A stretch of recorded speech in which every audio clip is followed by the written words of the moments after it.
In this video, we are going to talk about something that is more to do with your attitude towards yourself, your squad mates, and the server in general. This will help to compound and clarify what it really means to be a leader or to command a squad in Karmakut's Liberation server, and how almost all the skills we have taught you so far have very little impact on how you are perceived as a squad leader. Alright, so that seems a little bit overly complicated, that sentence, so let me try and simplify it. Learning all the skills to be a squad leader is a very small part of actually being a good squad leader. The part that makes you a good squad leader is your attitude towards other people in the server and how you present yourself. This particular video is theory heavy, so I'm going to try and keep it short. But there are a few things that frustrate me about players that come into this server and become squad leaders and platoon leaders, and they really mess it up with their attitudes. So I'm going to break down this subject into points and start with the don'ts first. Number one, and this is the most important of all, and it's don't be a c***. I'll say it again, don't be a c***. Nobody cares if you were a real squad leader in the army. No one cares if you were a CEO of a company.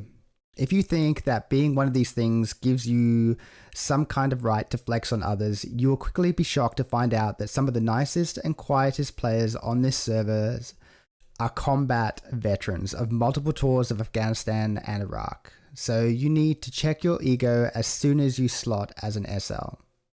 The best way to think of it is you're out with all your really successful mates and they're all drunk and you are the designated driver and half of them are absolutely legless and they can't make it to the car.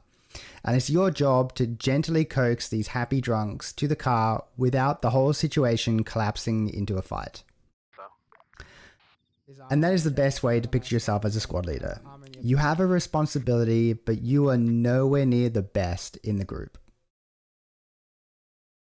The next thing that is a pet peeve of mine, and that is new squad leaders that try to ingress into an objective using actual infantry squad formations, like arrowhead, staggered column, things like that. And you have to understand that the majority of players have never been in the army and are not going to get this right.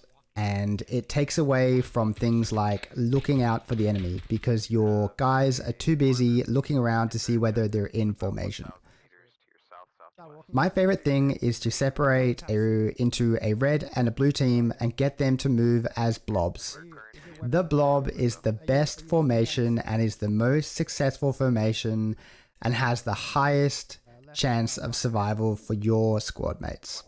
Building a fun squad starts with the SL, and if you are unable to leave most of your boss mindset in the lobby, you are quickly going to find yourself leading half squads and even empty squads, while other SLs are being praised as awesome.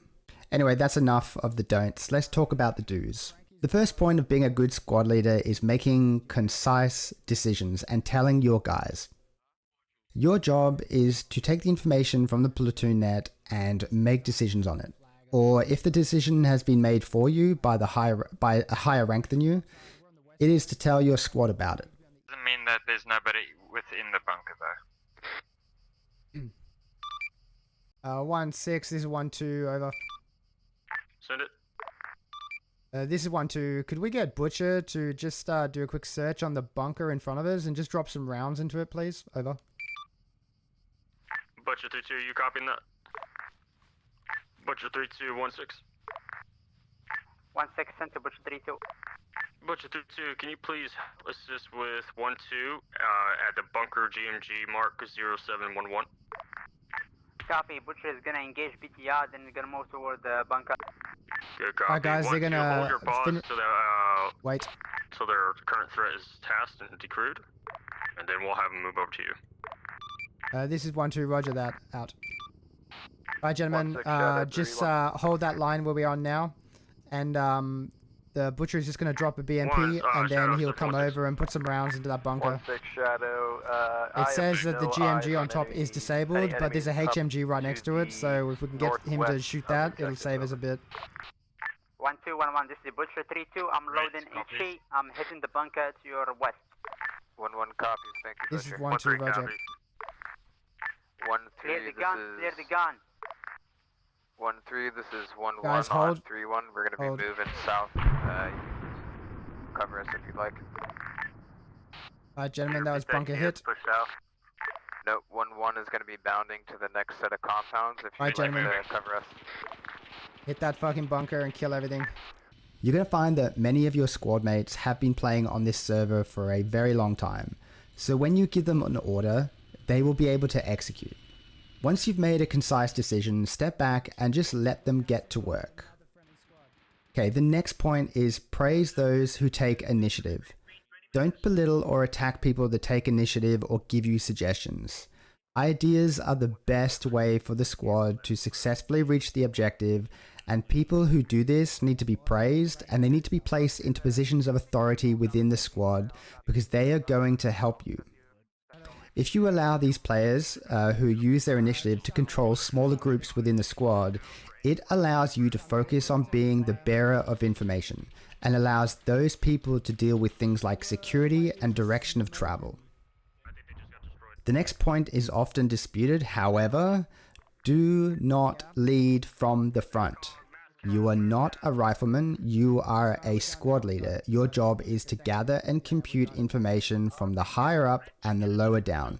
You can't do that if you are shooting at enemies. You should not be firing your rifle unless you are under direct enemy fire. Your job is to take cover, to look at your map, and to organize your troops for the next movement. Your guys will initiate, engage, and kill the enemy, so don't bother looking at the enemy. Focus on your map. Find your guys and make sure everyone is safe. Which brings me to one more thing. Delegate everything. As a squad leader, you should be assisting in tasks, not doing them. Delegate the sorting of crates, ammo boxes, and even the resupply crate coming from a helicopters. Delegate it to your FTLs. It's not your job also to say follow me and then lead everyone off along a bearing or even a line that you've drawn on the map. Your job is to be at the back with the medic. So delegate the task to a confident squad mate. As I mentioned before, getting a resupply crate from a vehicle is not your job. Your job is to seek out 1-6 for further taskings. It is the job of a rifleman or a grenadier. Delegate, delegate, delegate. You are the highest ranking person in the squad. You have responsibilities to that squad. Furthermore, your squad will be happy with task delegation. It makes them feel useful rather than standing around waiting for orders. Delegate everything.